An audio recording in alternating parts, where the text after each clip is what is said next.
Muso payg'ambar qissasi minglarcha yillar avval edi. Misrda yashagan Isroil o'g'illari uchun hayot ancha qiyin edi. Chunki qirol Firavn ularni qul kabi ishlatar edi. U o'ta ketgan bir zolim odam edi. Isroil o'g'illarini bu zulmdan faqat bir payg'ambar chiqibgina qutqara olardi. Buning uchun ular Allohga duo qilardilar. Yangi bir payg'ambar yuboriladigan kunni intizorlik bilan kutishardi. Kunlar, oylar va yillar shu zaylda o'tib borar edi. Kunlarning birida Firavnning kohinlari unga bir xabar keltirishdi. Ey ulug' Firavn, Isroil o'g'illari orasida bir o'g'il farzand tug'iladi va u seni saltanatingni yiqitadi. Buni eshitgan shafqatsiz Firavn darhol bir buyruq berdi. Tug'ilgan har bir bolani o'ldiring. Va Firavnning askarlari bu shafqatsizlarcha chiqarilgan buyruqni so'zsiz bajarishdi. Bani Isroil qavmi orasida yaqin orada bir chaqaloq kutayotgan bir ayol bor edi. Farzandim o'g'il bola bo'lib tug'ilsa nima qilaman deb kecha-yu kunduz yig'lardi. Bechora ayolning qo'rqqan ishi boshiga tushdi. Bir o'g'il farzand dunyoga keldi. Unga Musa deb ism qo'ydi. So'ngra bir sandiq topdi va uni sandiqning ichiga soldi. Keyin bola solingan sandiqni Nil daryosiga oqizib yubordi. Sandiq ajoyib bir qayiq kabi edi. Daryoning ustida suzardi. Alloh taolo xohlagan bir manzil tomon tezlik bilan oqib borardi. Sandiq keta-keta Firavn saroyining bog'iga qadar yetdi va o'sha yerda to'xtadi. Firavnning Osiyo ismli bir rafiqasi bor edi. Judayam oq ko'ngil bir ayol edi. Bolalarni judayam sevardi. Bu qandayam bir go'zal chaqaloq deb sandiqda oqib kelgan bolaga qarab Osiyo judayam sevindi. Endi chaqaloq saroyda qoladigan bo'ldi va unga shaxsan Osiyoni o'zi qaraydigan bo'ldi. Lekin unga avval bir sut ona topish kerak edi. Isroil o'g'illar orasidan sut onalikka bir ayol topib kelindi. Bu ayol Musoni o'zining onasi edi. Lekin bu sirni o'zidan boshqa hech kim bilmasdi. Kunlar, oylar va yillar shu zaylda o'tib bordi. Muso ulg'aydi, yosh bir baquvvat yigit bo'ldi. Muso saroyda yashar edi, lekin Isroil o'g'illarining ahvoliga judayam rahmi kelardi. Bir kuni bir odamni Isroil o'g'illaridan bir bechorani kaltaklayotganini ko'rib qoldi. Bu nohaqlikka chidab turolmadi va u odamga bir musht tushirdi. Musodan musht degan odam yerga yiqildi va shu zahoti o'lib qoldi. Musoning bunday bir odamni o'ldirib qo'yishi katta jinoyat edi. Albatta jazosini olishi muqarrar edi. Saroy qo'riqchilari uni hamma joydan qidirishar edi. Muso Misrdan qochishga qaror qildi. U borishi mumkin bo'lgan eng yaxshi joy Madyan o'lkasi edi. Darhol yo'lga chiqdi va yashirincha Misrni tark etdi. U yerda yaxshi insonlar va Shuayb payg'ambar bor edi. Ular Musoni va Muso ham ularni yaxshi ko'rib qoldi. Shu yerda Shuayb payg'ambarning qizi bilan nikohlanib oila qurdi. Muso Madyan o'lkasida 10 yil yashab qoldi. 10-yilning so'ngida oilasi bilan birgalikda Misr tomon yo'lga chiqdi. Yo'l uzundan uzun va mashaqqatli edi. Havo ham juda sovuq edi. Muso tog'ning tepasida bir yorug'lik ko'rdi. Bu nima bo'lishi mumkin edi? Bo'lsa ham bir gulxanning otashi edi. Muso gulxan otashidan olish uchun to'g'ri yorug'lik tomon bordi. Ammo nima edi u? Bir daraxtning shoxlari yonayotgan edi. Ammo bu otash daraxtni yoqmayotgan bir otash edi. Xo'p, u holda bu narsa aslida nima edi? Birdan shunday bir ovoz eshitdi. Shak shubhasiz men sening Robbingman. Darhol oyoq kiyimlaringni yechgin, chunki sen muqaddas Tuva vodiysidasan. Musa avvaliga judayam qo'rqqan bo'lsa-da, unga o'zini ovozini eshittirgan Alloh taolo ekanligini bildi va Alloh taolo Musoga o'sha yerda payg'ambarlikni berdi.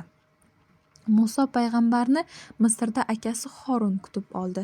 Alloh tomonidan Horunga ham payg'ambarlik berilgan edi. Horun payg'ambarning vazifasi Muso payg'ambarga yordamlashishdan iborat edi.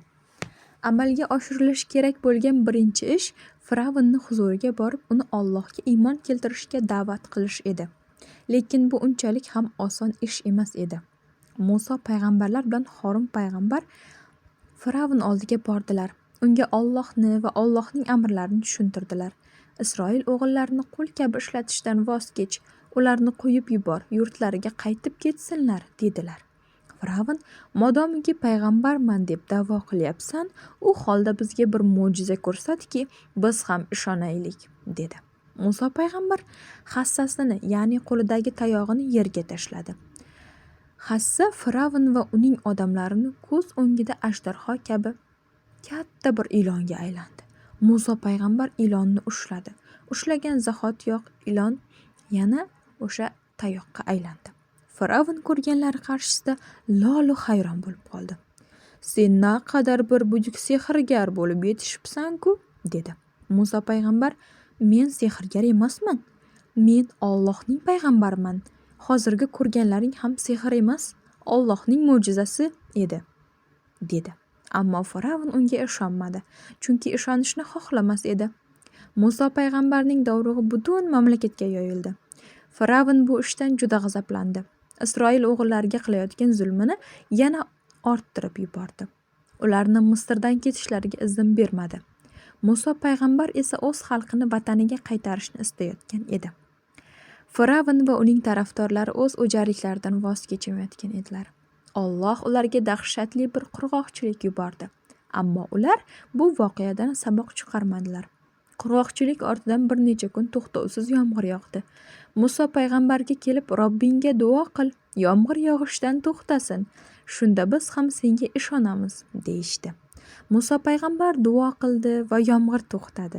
Ammo ular bergan va'dalarida turmadilar.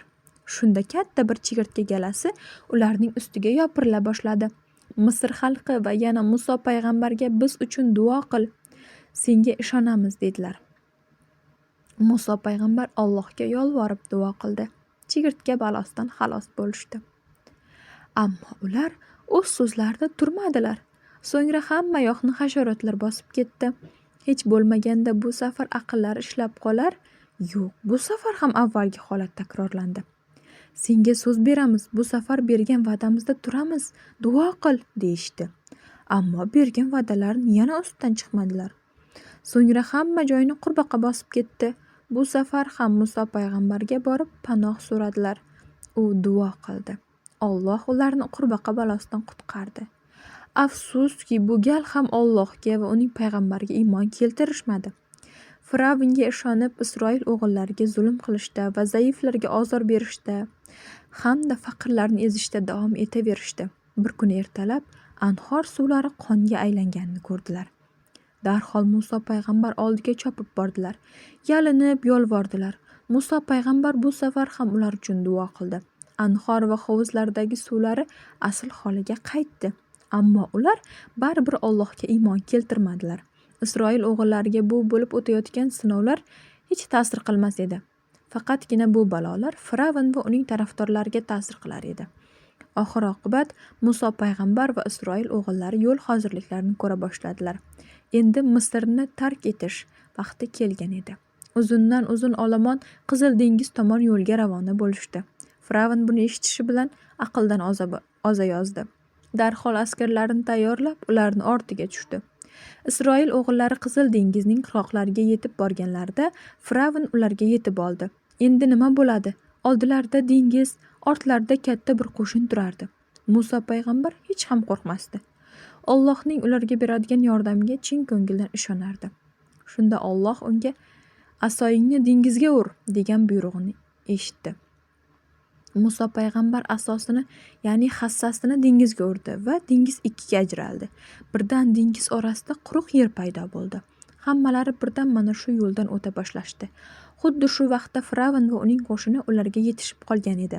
Ko'rganlarini qarshisida og'izlari ochilib qoldi. Fir'avn qo'shiniga buyruq berdi. Yuring, ularni ortidan. Birgalikda dengizning ichidan ochilgan yo'ldan Isroil o'g'illarining ortidan tushdilar.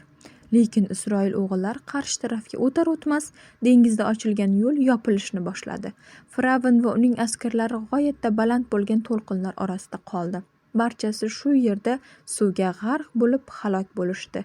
Fir'avn o'lishini bilgani zamon baqirishni boshladi. Men ham Musoning Robbisiga iymon keltiraman, lekin endi kech edi. Alloh uning bu iymonini qabul qilmadi. Chunki unga juda ham ko'p imkoniyat berilgan edi, ammo u hech birini qadriga yetmadi. Fir'avnlikdan ham hech voz kecha olmadi va suv Fir'avnni ko'tarib o'zi mos bo'lgan joyga olib borib tashladi. Isroil o'g'illari esa yangi bir hayot boshladilar.